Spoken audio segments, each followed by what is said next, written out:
Hi, I'm Editor-in-Chief and founder of Epoch Press, Cara Bentley, and I'm here with Adam Gilson, a contributing editor for Epoch Press. Hello. Hi, how are you? I'm good, thank you. Yeah. So, Adam, tell us your background. Well, I was born in Southern California. Currently live in Ventura, California.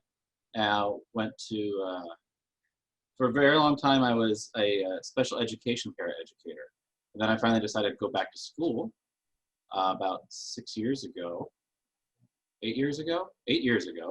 and got my degree at Cal State Channel Islands in English with an emphasis in creative writing, and it's where I met you and a lot of the other people on the Epoch staff, Epoch Press staff.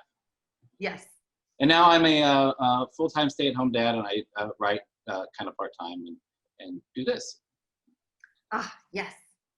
And we're very happy to have you. So what interested you in Epoch Press and joining us, and what do you do in your role as a contributing editor?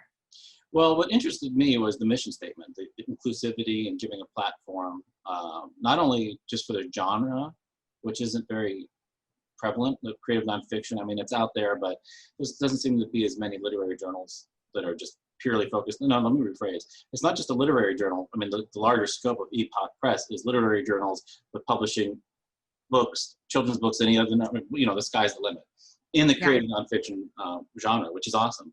But also the inclusivity of bringing in as many different voices as absolutely possible, and try to, upend the gatekeeper from the inside, as opposed to, what you have to do, basically, right? And so when you contacted me about it as just an idea, I was like, wow, that's really awesome. I really definitely want to be involved. But being a full-time stay-at-home dad and all that, it's kind of hard to, I never know really my schedule, and then, also during the whole pandemic thing. So as a contributing editor, I've been able to kind of do certain things, like do form letters or these interviews, or when we're going through the process of deciding which pieces we wish to publish or not. So that's primarily the stuff that I do. Yes. And, I think it's really interesting that you bring up the gatekeeping, because I think from like the early days when Epoch Press was still developing itself, that was at the forefront of what we wanted to do. We want to make being published with creative nonfiction in our through Epoch Press as simple as possible, and not have any kind of arbitrary requirements, or make it more accessible for people with money or background and stuff like that. Right. Even education and creative writing. Oh yeah. It's not exactly cheap. So. Mm-hmm. Absolutely. So yeah, I absolutely, I really love that about us. And I think that you kind of helped in the initial stages of developing that as well. Oh, thank you. So another thing I'd like to ask you is why you'd like to see the Kickstarter succeed. Well, I think that it would be just, I'm basically going to crib off of what everybody else has been saying that I've been interviewing, but the biggest, most important thing to me is not just so much in this issue, which is important, but how it sets us up down the line for not only becoming established as a printed press, as a printed literary journal, but the signal boost that gives you within this line of work. Yes. Meaning, going forward, we could do even more. And I can't, I can't speak to that enough, because that opens up a lot of other doors to the mission statement of Epoch Press. So to me, that's huge. I completely agree. And I think that, it's not only kind of giving us the groundwork for future issues of our literary journal, but also it gives us an opportunity to make a revenue, so that when we find a manuscript that we want to be publishing, we have what we need to make that happen. Mm-hmm. And just kind of like helps us launch as a bigger entity than just even Epoch Press itself as a literary journal. So I have a kind of fun question for you. Yeah. What is your favorite national park? National park? Yes, if that's too, I know you don't necessarily like camping, so if that's not for you, I have a backup question. Yeah, you probably should ask because I couldn't even, so what would be a national park? Oh, I know, wait, Yosemite? Yes, yes. Ah, Yeah. I'm sorry, pardon my ignorance, but yeah, I'm very, I think I was saying I'm very indoorsy, so I don't like, I did go see the redwoods. Yeah, Redwood National Park. Yeah, there we go. That was nice. Yeah. So that would be my favorite national park. But what's your backup question? What is your favorite local beach? Oh, I'm pointing in the direction as if that would help. I know, right? It's that one. It's would you say National Beach? I just said local beach. A local beach?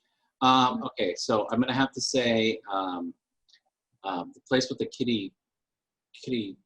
Oh, the little pirate. Yeah, little pirate. There's a pirate ship that used to have a little swing, but it's not there anymore. I don't actually know the name of that beach. Marina Park? Marina? Yeah. Good bet it's gonna have Marina in the name. But so there's that, but then there's the little kitty part. There's the part that has the what is that name? What is that called? Anyways, I have fond memories growing up and going to that because it had like tiny little waves because it was behind a not a jetty. Oh, a jetty. Yeah. Yeah. So oh, that's really nice. You're getting back at me asking me questions about outdoors, like when I asked you to do something fictional, right? Is that right? How long do you like to stand in the sun for? 0? What's your favorite tent? Kelty. Huh? That's a what was that? Kelty is a brand. Is it? I don't. I think. Probably. I mean, to be honest, I've only owned 2 tents in my adult life, so. And one of them was like very much a California tent where it was mesh at the top. Oh yeah, so you can like have the non-rain. Yeah. Yeah, it doesn't work in Scotland. No. Oh, this was I started doing this because of you. The coffee in the mason jars. Yes. I don't do the hot coffee, but this is iced coffee all the time now. It's just really nice because you can just take it with you, you know? Boom. I like it. Yeah. And then you don't have to go through so many paper cups. Right. Yeah, I feel like I kind of went there with the national park and then I didn't have any way to end this because you're more our interview guy. So yeah, when you start feeling like it's coming to a close, because that's basically the last question, so you could be like, yeah, you go, I usually go, wow, that's great. So I want to thank you, Cara, for joining us, but in this case it'll be me. So yeah, if we could do a pause and then a pregnant pause. I wonder why it's called that. I could use the context clues. Yeah. But anyways, all right. Whenever you're, yeah.